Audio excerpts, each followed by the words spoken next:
Sam, we've seen it. Captain America, Civil War. What do you think? What did I think? What did you think? Did you like it? I've seen the film twice, so I did like it. I That's wouldn't good. see a film multiple times if I didn't like it. So you are much more of a Marvel, I wouldn't say fanboy, but fan. Yes. More than I am. I do enjoy Marvel films, but I'm not an avid comic book reader. So as a Marvel film, what did you think? Did you like it? Did it live up to Marvel hype? If I'm ranking all the Marvel, like all the MCU films, all the Marvel Cinematic Universe, with the Avengers and stuff, I would put this at probably the top. Oh, now. Okay. Like it's probably, I'm not sure. It's close. It's up there with Guardians and Iron Man and Captain America: The Winter Soldier. They're all great. But this is like almost on another level.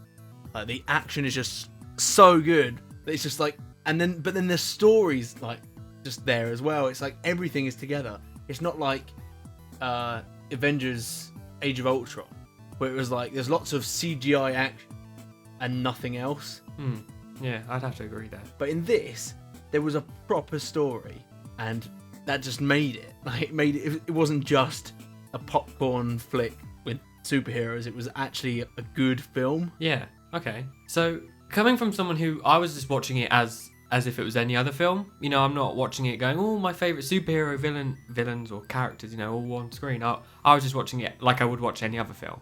Mm-hmm. And in terms of actually being a film, it was a lot better than other Marvel films, because I'm not the biggest fan of Marvel films, because I always felt like with Marvel films you had to be a comic book reader to really enjoy them, because they weren't if you took away sort of the superheroes and made them just sort of not normal people, but if you stripped away the superheroes, there wouldn't be a story there wouldn't be a plot.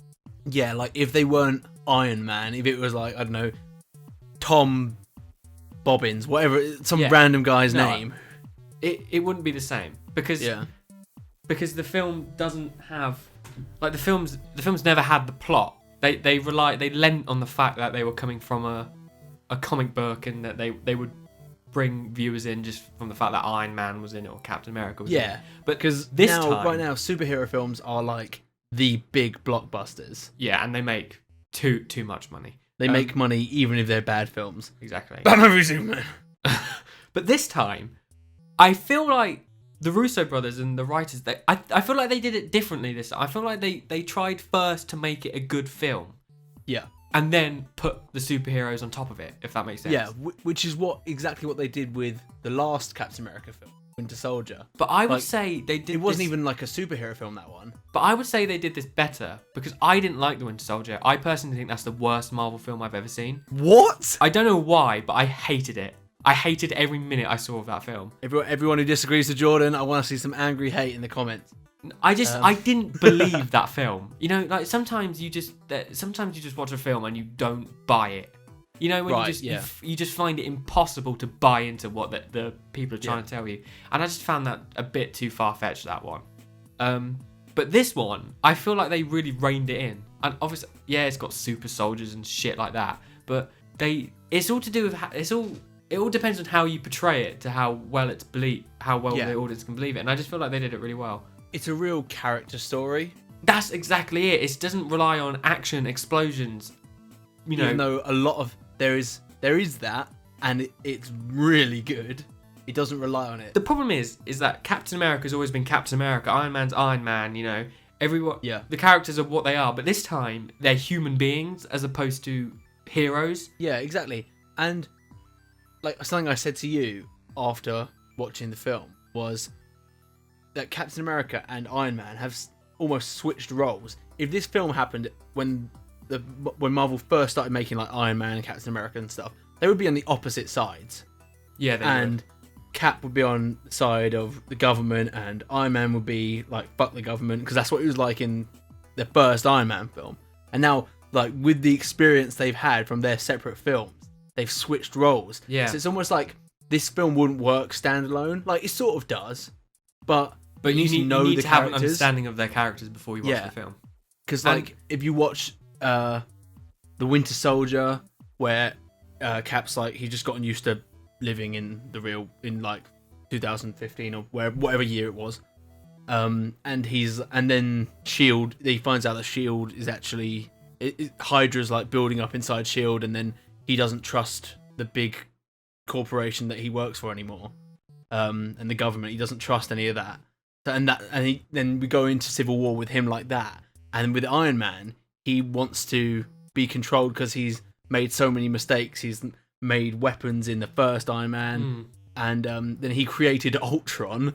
Yeah, he made some mistakes, and they've swapped roles, and it really sort of works, and you understand both sides of the story, and you really, really feel his guilt for what he he's guilty for what he's done. He feels responsible for everything. But whilst it is a good film for people who don't really like Marvel films, it's not perfect. For instance, it is still very much, I don't want to say a kid's film, but there's still your typical cliches where you sort of, the thing I have with Marvel films and sort of superhero films in general is that you know that they're never gonna die.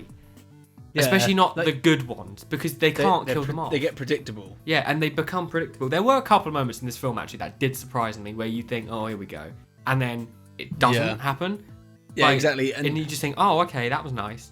Yeah, exactly. And I really liked, I don't know, just the use of all the characters. Like, because going into this film, people were saying, oh, it's Avengers 2.5, and like it's just gonna be another Avengers film, but it's called Captain America. And it sort of was that, but they used all the Avengers characters well. Like they used them properly, rather than just being the Avengers. You know what I mean? Exactly. Like Vision was like exactly how you expect Vision to be. He was like, because he's not a person, he's an android, and I don't know what he is, an android, something like that. And he's an AI basically, isn't he? Exactly. And he's like, what's the word? He's like sort of the middle. He's in the middle, but he goes with the logical choice. It's like Spock. He goes with the logical choice. He's actually, I think he's really important to the film.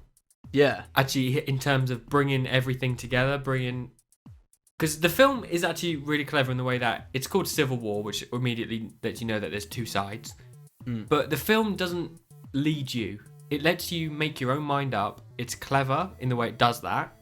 Yeah. You never go, okay, that's the bad guy, that's the good guy. There obviously is a bad guy, but between the actual two sides fighting, you never go, they're right, that guy's wrong. It's very much left up to your own imagination. And it's like it's a Captain America film in the sense that it continues the story of the Winter Soldier, but then it also has this other big story in it as well, which is sort of its own thing. Yeah. So I think that's why it's a Captain America film, not an Avengers film. Exactly. And the plot is honestly surprised me, because you're so used to Marvel plots where they're so basic. They're just the most basic things. But this one, it had an arc. Yeah. It had an actual story arc, and I was like, what? It was good. It tied up at the end really nicely. There was twists. There was, just really, when you think really good twists. It's predictable. It suddenly flips, and you're just like, okay, what?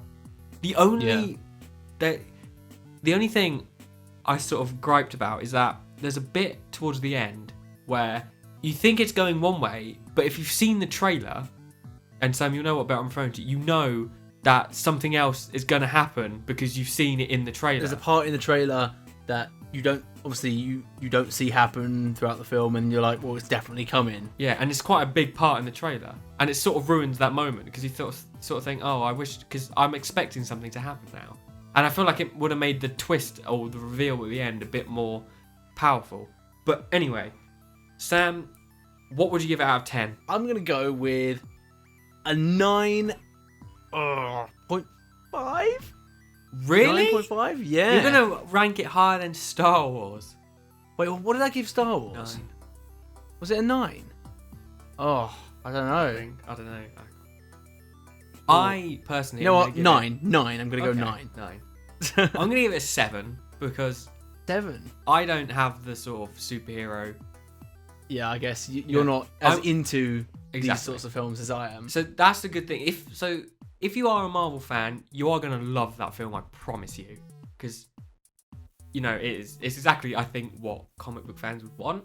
And then I think if you're a casual viewer, I think you'll still get along with this film quite well. Well, thank you for watching. X-Men is out soon, so yeah, give that a bash. We're gonna go see that in a couple of days. Yeah, so stay tuned for that. Thanks for watching. See ya. See ya.